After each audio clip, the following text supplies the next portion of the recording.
What's up, everyone? And today I'm bringing a deck profile on my Paleozoic frogs. Yes, I'm finally doing this deck. This deck, I think did I top up with it?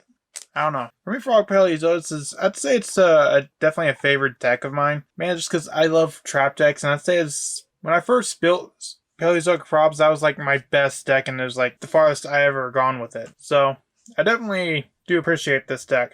Now, before we get into the video, I just want to remind you to vote for which deck you'd like me to do for this month. You never know, it could end up being the winner, but if you don't vote, it'll never happen. So let's get right into the video. First off, I run the 3 Swap Frog. Swap Frog is like the it's like the key frog. You only run a few frogs in this deck because a lot of the frogs aren't that great, but Swap Frog is really good. Swap Frog, you can special summon it by discarding one water monster, so it's easy to get to the field, and whenever it's special summoned, you can send one aqua. Is it one aqua? Yeah, send one aqua from deck to grave. So it's a foolish sparrow for your frogs, essentially. And it has an awesome additional effect that it can bounce itself back to the hand for the additional summon of another frog. So let's say you got dupe in hand, you can return Swap Frog to hand and special summon dupe, which is pretty cool. So Swap Frog is definitely a one you want to run at 3. Speaking of dupe, 3 dupe. This one is when it's sent to the grave. I think, let's see. Yeah, when it's sent to the grave, you can add 1 frog. Although I rarely use this effect because the frog has this thing where it misses timing, sadly. But you don't really need it for the effect so much. You mainly just want it in the grave as fodder for Ronin Toad. I also run 2 Poison Draw Frog. Now, most people usually just run the 3 Swap, 3 Dupe, and the 2 Ronin Toad. But I run Poison Draw because, like, when I test it, one thing I'd run into is, like, I'd run out of banished fodder for Ronin Toad. And with having Poison Draw, that's just more fodder to extend more. Because Ronin Toad is not a once per turn. Ronin Toad, you can banish the frog monster to special summon it, so you can banish like any of the frogs to special summon itself from grave. And since that's not once per turn, you can just keep banishing and keep special summoning, which is really cool, and it allows you to extend a lot. I also run the 2 barrier statue of the Torrents. Kind of a glare right there, so I'll just put it right there. Torrents, essentially, neither player can special summon monsters except water monsters. It's really good because it can really hurt your opponents, although they can get over it easy because it is only 1,000 attack and defense. And sometimes you may not want it. Like if you want to go into a Boral Sword or Appaloosa or whatever, this will hurt. But it's going to hurt your opponent more than it hurts you because anything on the boards of like totally awesome, that's not bad. He also got stuff like Mistar Boy, and there's other water monsters.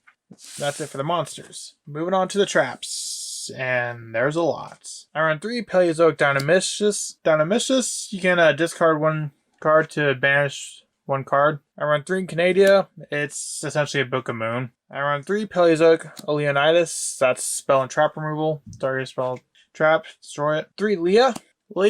You're going to target a banished card, return to the grave. And 2 Morella, which is send a trap from deck to grave. Now, all the Paleozoics have effect to where when you activate a trap card, you can special summon it as a monster. So, like, let's say I have Morella in grave and I activate Canadia. That allows me to special summon Morella as a monster. And that's how you can go into stuff like Totally Awesome and Opabina. I also run 3 Solemn Judgment and 3 Solemn Strike for negate summons and effects. I also run 3 Lost Wind, 2 Infinite Impermanence, 2 Dimensional Barrier, and 1 Imperial Order. We don't run any traps, so run Imperial Order. You want to run a lot of traps so you can just keep off triggering those Paleozoic effects, because the Paleozoics, like the frogs, are not once per turn. Although Swap Frog does have a little... Nope, Swap Frog's not a once per turn either. I think like Totally Awesome and Opabina are like the only once per turn ones. At least that I use.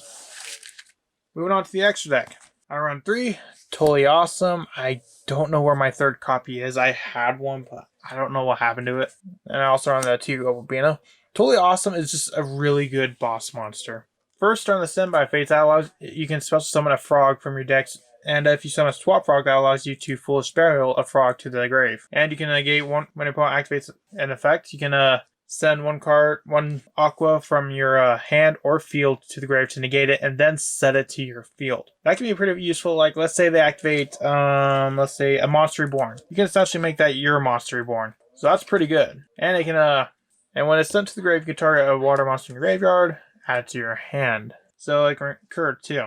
not too bad. And then you got Opabina for the Paleozoics. You can detach one card from it to add a Paleozoic trap, and if Opabina has a trap as secondary material, you can activate trap. The one cool thing with Opabina is that you can activate those Paleozoic traps from your hand. So you can detach one to add a Paleozoic trap, and then just activate that trap immediately, which will then allow you to special summon a Paleozoic trap from grave. So it's a really good card. I also run 3 Mistar Boy. It's another water extra deck monster. I also run the IP package with Unicorn, Phoenix, Cerberus, and IP Masquerena. I also run the 1 Boral Sword, the 1 Appaloosa, the 1 Axis Code, and the 1 Borlo Dragon. That's all for this deck profile. Anyway, what do you think of Frogs? Do you think it's a pretty cool deck? Do you think it can be meta relevant one day again? Let me know in the comments, and I'll see you in the next video I make. Bye.